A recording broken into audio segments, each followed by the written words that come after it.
Good morning to my dear friends. Today we will discuss about determinants of curriculum development, जिसे कि हिंदी में पाठ्यचर्या विकास के निर्धारक भी कहा जाता है।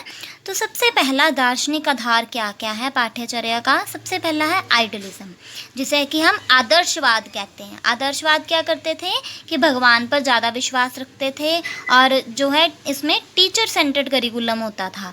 सारा जो है फोकस किस पे होता था? टीचर्स जो हैं जो पढ़ाएंगे वही जो है एक स्टूडेंट सीखेगा। तो इसमें आदर्शवाद में जो हमारे आइडियाज़ हैं, हमारे जो व्यूज़ हैं, वो किस पे डिपेंड थे?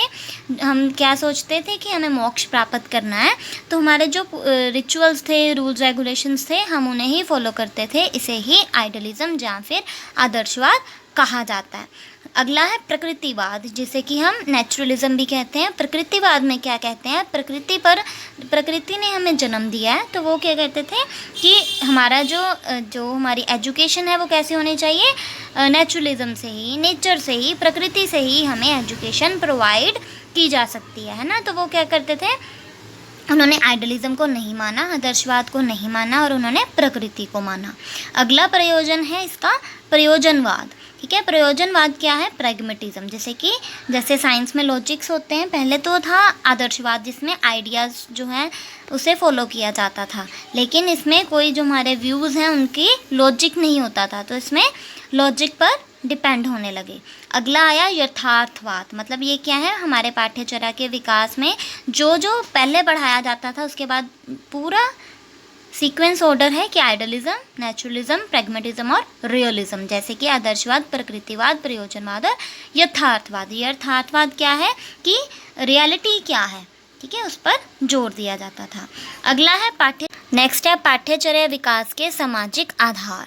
सबसे पहला क्या है? सामाजिक स्थिति, कि हम जिस समाज में हम रह रहे हैं वहाँ की स्थिति कैसी है, आसपास के लोग कैसे हैं, वहाँ का वातावरण कैसा है।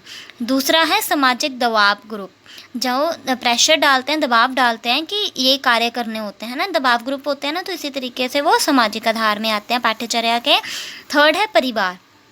हमारा परिवार जो है जो हमारा पाठ्यचर्या है उसके विकास के लिए बहुत ही ज़रूरी होता है, क्योंकि जो फैमिली है वो हमें बहुत कुछ सिखाती है, हमें मॉरल वैल्यू सिखाती है, तो इसी तरीके से ये बहुत ही इम्पॉर्टेंट है। नेक्स्ट है रिलीजियस ऑर्गेनाइजेशन। हमारे जो धार्मिक संगठन होते हैं वो भी हमें बहुत कुछ सिखाते हैं, हमारे ट्रेडिशन के बारे में, हमारे रिलीजन के बारे में, कि हमें कैसे दूसरों के साथ बिहेव करना चाहिए, कैसे रहना चाहिए और दूसरों की मदद करनी चाहिए। तो ये सारा जो है हमें सिखाया जाता है।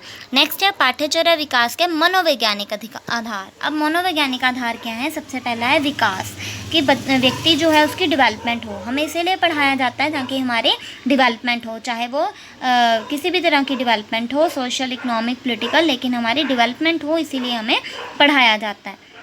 जैसे कि जो है व्यक्तिगत भिन्नताएं पाई जाती हैं। कई व्यक्ति जो हैं वो कुछ काम अच्छे से करते हैं, कोई जो है दूसरे काम अच्छे से करते हैं, तो इसी तरीके से मनोवैज्ञानिक ये कहते हैं कि लोगों में जो है भिन्नताएं पाई जाती हैं, तो इसी तरीके से उनके अपने अपने इंटरेस्ट होते हैं। नेक्स्ट है अभिरुचि। अभिरुचि क्या है? इंटरेस्ट, मतलब कि हमें जो अच्छा लगेगा हम वही कार्य करते हैं। हम कहते हैं ना कि बच्चों को जौन से कंसेप्ट अच्छे लगते हैं वो वही पढ़ना चाहते हैं और वही पढ़ते हैं, है ना। तो इसी तरीके से करिकुलम की डेवलपमेंट में जो हमारा पाठ्यचर्या है उसके विकास के लिए ये बहुत ही इम्पॉर्टेंट है। और लास्ट है मोटिवेट। मोटिवेट क्या है? एक टीचर जो है क्लासरूम में जाता है, सबसे पहले क्या करता है? बच्चों को मोटिवेट करता है, बच्चों को रेडी करता है ताकि वो कंसेप्ट अच्छे से लर्न कर पाएँ, है ना। तो इसी तरीके से बच्चों को मोटिवेट करना ये भी बहुत इम्पॉर्टेंट पार्ट है हमारे पाठ्यचर्या विकास का। तो आज हमने 3 आधार पढ़े करिकुलम के लिए जो हमारे पाठ्यचर्या विकास के लिए बहुत इम्पॉर्टेंट है: दार्शनिक आधार, सामाजिक आधार और मनोवैज्ञानिक आधार। So hope you like this. Thank you.